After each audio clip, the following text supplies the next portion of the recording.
আলহামদুলিল্লাহি রাব্বিল আলামিন ওয়াসসালাতু ওয়াসসালামু আলা সাইয়্যিদিল মুরসালিন আম্মা বা'দ ফাআউযু বিল্লাহি মিনাশ শাইতানির রাজীম বিসমিল্লাহির রহমানির রহিম আসসালাতু ওয়াসসালামু আলাইকা ইয়া রাসূলুল্লাহ ওয়া আলা আলিকা ওয়া আসহাবিকা ইয়া হাবিবাল্লাহ আসসালাতু ওয়াসসালামু আলাইকা ইয়া নবিয়াল্লাহ ওয়া আলা আলিকা ওয়া আসহাবিকা ইয়া নূরাল্লাহ। উপস্থিত হয়েছি মাদানী চ্যানেল বাংলার ধারাবাহিক অনুষ্ঠান রহমতে ইলাহি নিয়ে। যে যেখান থেকে আমাদের অনুষ্ঠান দেখছেন সকলকে জানাই একরাশ প্রীতি ও শুভেচ্ছা। আল্লাহ পাক রব্বুল আলামিন আমাদের এই অনুষ্ঠান দেখাকে কবুল করে নিক। দুরূদ পাকের ফজিলত শ্রবণ করে নিই। রসুল করিম রউফুর রহিম হুজুর সাল্লাল্লাহু তাআলা আলাইহি ওয়াসাল্লাম ইরশাদ করেন, যে ব্যক্তি আমার উপর দৈনিক 1000 বার দুরূদ পাক পাঠ করবে সে ততক্ষণ পর্যন্ত মৃত্যুবরণ করবে না যতক্ষণ না সে জান্নাতে তার স্থান দেখে নিবে। আল্লাহু আকবার কবীরা। কেমনই ফজিলত, কেমনই বারাকাত যারা 1000 বার দুরূদ পাক পাঠ করে। তাই আমাদের উচিত হচ্ছে নিজেদের দৈনন্দিন শিডিউলের মধ্যে এটা শামিল করে নেওয়া, যেন আমরাও 1000 বার দুরূদ পাক পাঠ করার মতো অভ্যস্ত হয়ে যায়। আল্লাহ পাক রব্বুল আলামিন আমাদেরকে তৌফিক দান করুক। সাল্লু আলাল হাবিব সাল্লাল্লাহু তাআলা আলা মুহাম্মদ সাল্লাল্লাহু আলাইহি ওয়াসাল্লাম। ভালো ভালো কিছু নিয়তকে শামিল করে নিই আল্লাহ পাকের সন্তুষ্টি সওয়াব হাসিলের জন্য, ইলমে দ্বীন শিখার জন্য। অনুষ্ঠানটি শুরু থেকে শেষ পর্যন্ত দেখব, যা কিছু শুনবো তার উপর আমল করব, স্মরণে রেখে অপর ভাইয়ের নিকটও পৌঁছে দেওয়ার চেষ্টা করব। আমাদের অনুষ্ঠান রহমতে ইলাহি, এই অনুষ্ঠানের মধ্যে আমরা আল্লাহ পাকের রহমত নিয়ে আলোচনা করে থাকি।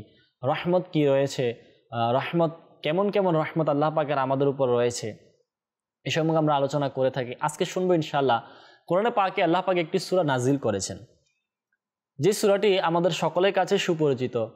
যে সূরাটি আমাদের এটা বলা যায় যে মুসলমানদের বাচ্চাই জানে, সবাই তেলাওয়াত করতে পারে এবং প্রত্যেক নামাজে সেই সূরা অবশ্যই পাঠ করতে হবে। জি হ্যাঁ, আজকে শুনবো ইনশাআল্লাহ সূরা ফাতিহার মধ্যে আল্লাহ পাকের রহমত। যে সূরা ফাতিহার মধ্যে আল্লাহ পাকের কেমন রহমত বর্ণনা করা হয়েছে। সূরা ফাতিহাকে আবার বলা হয় রহমতের সূরা।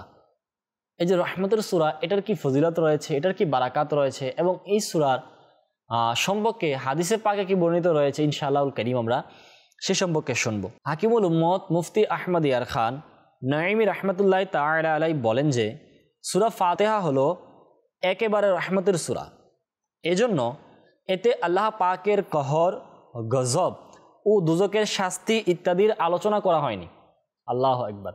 অন্যান্য সূরাগুলোতে আল্লাহ পাকের গজবের কথা, আল্লাহ পাকের আযাবের কথা, শাস্তির কথা, জাহান্নামীদের জন্য জাহান্নাম, কবর, আখিরাত এ সম্পর্কে বর্ণনা করেছেন। কিন্তু কোরআনে পাকের এই সূরা রহমতের এই সূরার মধ্যে আল্লাহ পাক এ সকল কিছুর কোনো বর্ণনাই আনেন নাই। আল্লাহ পাক কোনো বর্ণনাই করেন নাই। আল্লাহু আকবার। বরং এতে এরকম কোনো অক্ষরও আসেনি যা জাহান্নাম ইত্যাদির শুরুতে আসে। সূরা ফাতিহার মধ্যে এমন 60টি অক্ষর আসে নাই যে 60টি অক্ষর জাহান্নাম অথবা এর শুরুর মধ্যে আসে। যেমন সা, জিম, খ, জা, শিন, র, ফা। নাম্বার 1, সা হলো সুবুরের প্রথম অক্ষর এবং সুবুর হলো জাহান্নামের একটি নাম। নাম্বার 2, জিম হলো জাহিমের প্রথম অক্ষর, এটিও জাহান্নামের একটি নাম। নাম্বার 3, খ হলো খাজয়ুনের প্রথম অক্ষর আর এর অর্থ হলো লাঞ্ছনা। নাম্বার 4, জা হলো জাফির ও জাক্কুমের প্রথম অক্ষর, জাফির হলো জাহান্নামীদের আওয়াজ এবং জাক্কুম হলো জাহান্নামীদের খাবার। শিন হলো শাহিকের প্রথম অক্ষর, এর অর্থ জাহান্নামীদের আওয়াজ। 6, র হলো জুলুমের প্রথম অক্ষর এবং 7, ফা হলো ফিরাকের প্রথম অক্ষর এবং ফিরাক অর্থ হলো দূরত্ব। ইমাম ফখরুদ্দিন রাজি রাহমাতুল্লাহ আলাইহি বলেন, জাহান্নামের 7টি দরজা রয়েছে এবং সূরা ফাতিহাতে শাস্তি বিষয়ক 7টি অক্ষর উল্লেখ নেই। তা এই বিষয়ের প্রতি ইঙ্গিত করে যে ব্যক্তি সূরা ফাতিহা পাঠ করে অন্তর থেকে তার প্রতি ঈমান রাখে, তার প্রকৃত অবস্থা জেনে রাখবে, সে জাহান্নামের 7টি দরজা থেকে নিরাপদ থাকবে। সুবহানাল্লাহ। জাহান্নামের 7টি দরজা থেকে সে নিরাপদ। আর আল্লাহ পাক এই 7টি অক্ষরকে সূরা ফাতিহাতে আনেন নাই। আল্লাহ পাক সূরা ফাতিহার মধ্যে 7টি অক্ষরের বর্ণনাই দেন নাই। তাহলে এটা কেমন রহমতের সূরা? এটিকে বলা হয় রহমতের একটি সূরা। সুবহানাল্লাহ।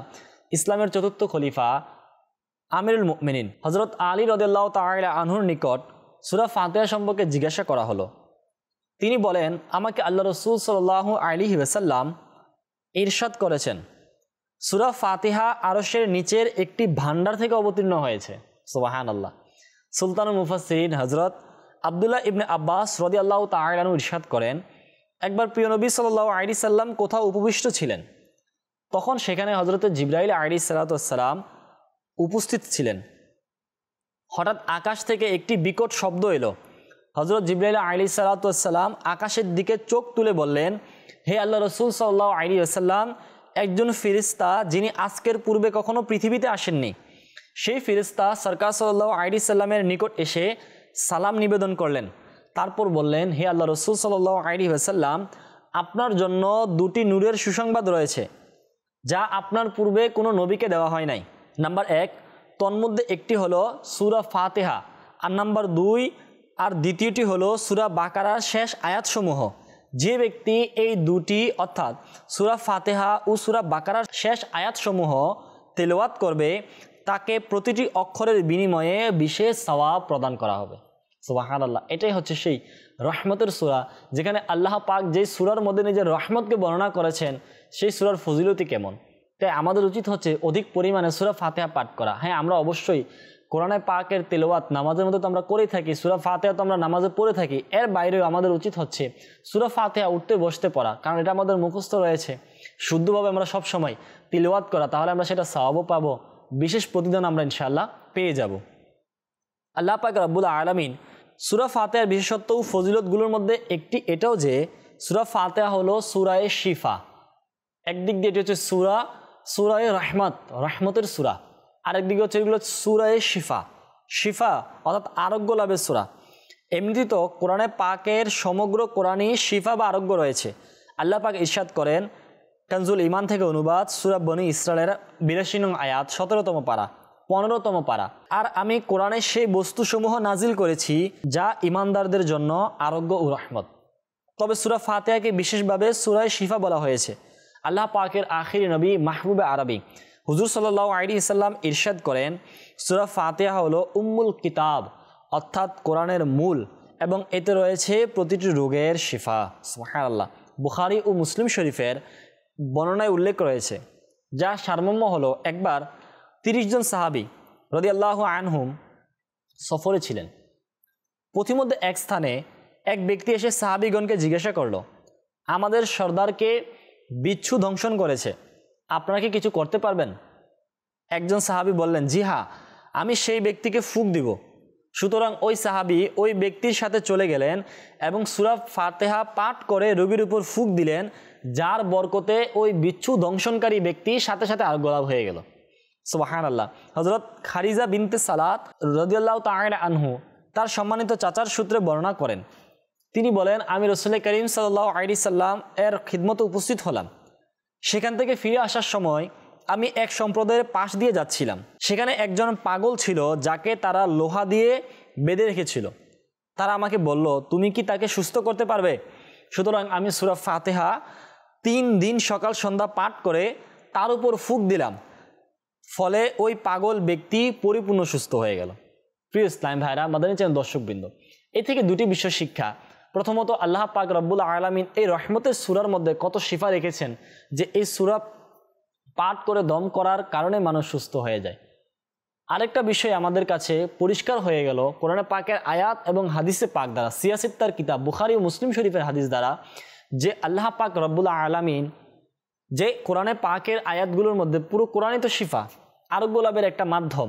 সেই কোরআনে পাকের আয়াত পাঠ করে যদি কাউকে দম করা হয়, কাউকে যদি ফু দেওয়া হয়, সেটা অবশ্যই জায়েজ। কিন্তু কিছু মানুষ আমাদের সমাজে পাওয়া যায়, আমাদের আপনার মধ্যে অনেকে থাকতে পারে, যারা ফুঁক দেওয়া, ঝাড় ফুঁক করা, কোরআনে পাকের আয়াত পাঠ করে কাউকে ফু দেওয়া, কোরআনে পাকের আয়াত পাঠ করে কাউকে ফু দিয়ে সেই পানি পান করানো, যেটাকে মানুষ শিরক বলে, যেটাকে মানুষ অন্য কিছুর সাথে তুলনা করে, যেটাকে জায়েজ মনে করে না, অন্য কাজের মধ্যে, খারাপ কাজের মধ্যে। মনে রাখতে হবে, আল্লাহর পানা, এই বান্দা কোনো খারাপ কাজ করে নাই, সূরা ফাতিহা পাঠ করেছে, পানিতে দম করেছে, এখন ফু দিয়ে দিয়েছে। শিফার আরোগ্য লাভের আরোগ্য তো লাভ তখনই পাওয়া যাবে যখন আল্লাহ পাক তাকে শিফা দান করবেন। শিফার মালিক তো আল্লাহ পাকই রয়েছেন, কিন্তু কোনো না কোনো মাধ্যম তো রয়েছে, যেহেতু বুখারী মুসলিম শরীফের হাদিসে এসেছে, তার মানে এটা জায়েজ রয়েছে। তাই আমাদের উচিত হচ্ছে এই দিকেও আসা, হ্যাঁ, ডাক্তারি চিকিৎসা যেটা আমাদের ডিজিটাল এখন চিকিৎসা বেরিয়েছে, অ্যালোপ্যাথিক, হোমিওপ্যাথিক, অন্যান্য যে চিকিৎসা রয়েছে সেগুলোও করা উচিত। পাশাপাশি এই সকল সূরার মাধ্যমে, কোরআন পাকের আয়াতের মাধ্যমে, বুজুর্গানের দিনদের বিভিন্ন ওয়াজিফার মাধ্যমে এই সমস্ত রোগেরও চিকিৎসা করা উচিত। তাহলে ইনশাআল্লাহ তাআলা তাড়াতাড়ি সুস্থতাও পাওয়া যাবে, ভবিষ্যতে অন্যান্য রোগ থেকেও হিফাজতের একটা মাধ্যম হয়ে যাবে। আল্লাহ পাক রব্বুল আলামিন আমাদেরকে তৌফিক দান করুক। প্রিয় ইসলাম ভাইরা, জানা গেল সূরা ফাতিহা পবিত্র কোরআনের শ্রেষ্ঠতম সূরা। এখানে এই বিষয়টি ভালোভাবে মনে রাখতে হবে যে সমগ্র কোরআনই মহান আল্লাহ তাআলার বাণী, আল্লাহ পাকের রহমত। তাই এক্ষেত্রে সমগ্র কোরআনই উত্তম। যখন বলা হয় যে অমুক অমুক সূরা বা অমুক অমুক আয়াত অধিক ফজিলতপূর্ণ, তখন এর দুটি অর্থ। নাম্বার 1, এই সূরাটি যেমন সূরা ফাতিহা পড়ার সওয়াব বেশি। নাম্বার 2, এই সূরাটির বিষয়বস্তু অন্যান্য সূরার চেয়ে অধিক উচ্চতর।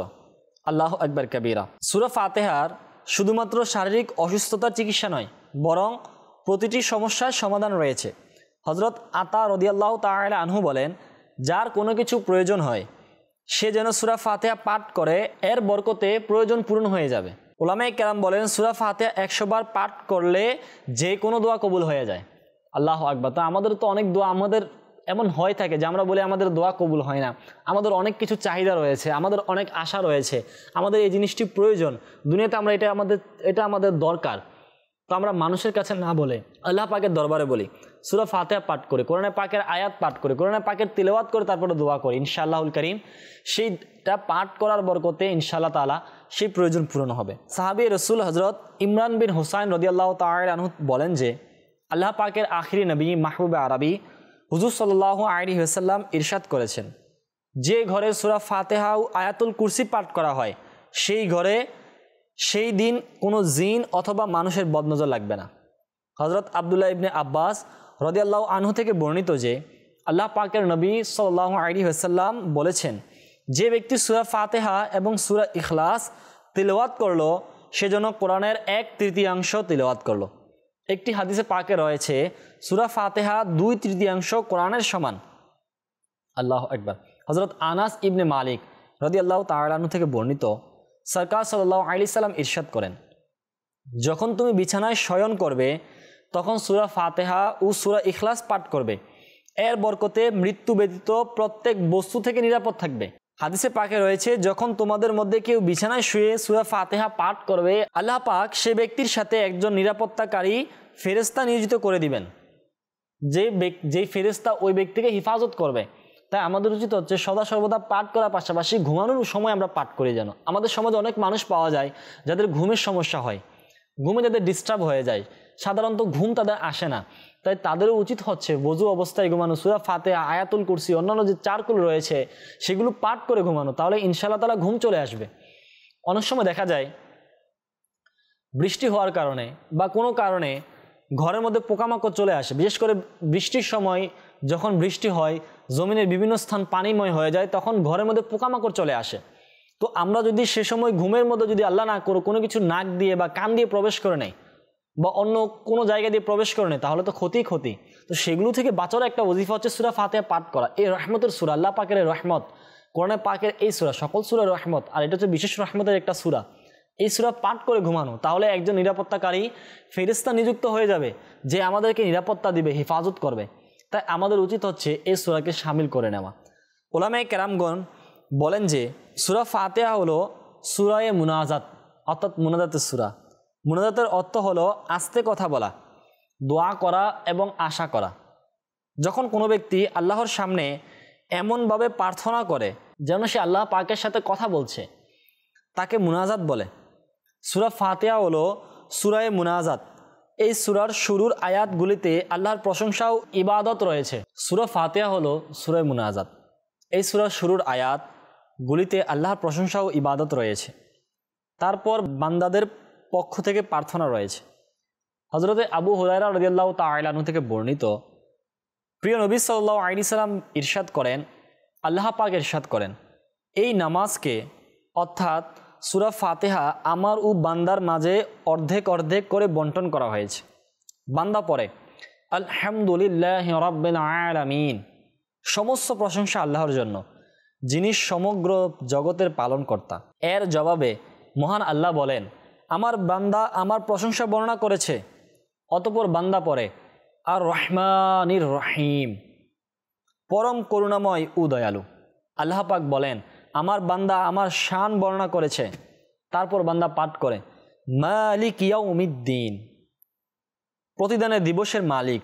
আল্লাহ বলেন আমার বান্দা আমার মহত্ব বর্ণনা করেছে, তারপর বান্দা পাঠ করে ইয়্যাকা না'বুদু ওয়া ইয়্যাকা নাস্তাঈন, আমরা একমাত্র তোমারই ইবাদত করি এবং তোমারই কাছ থেকে সাহায্য প্রার্থনা করি।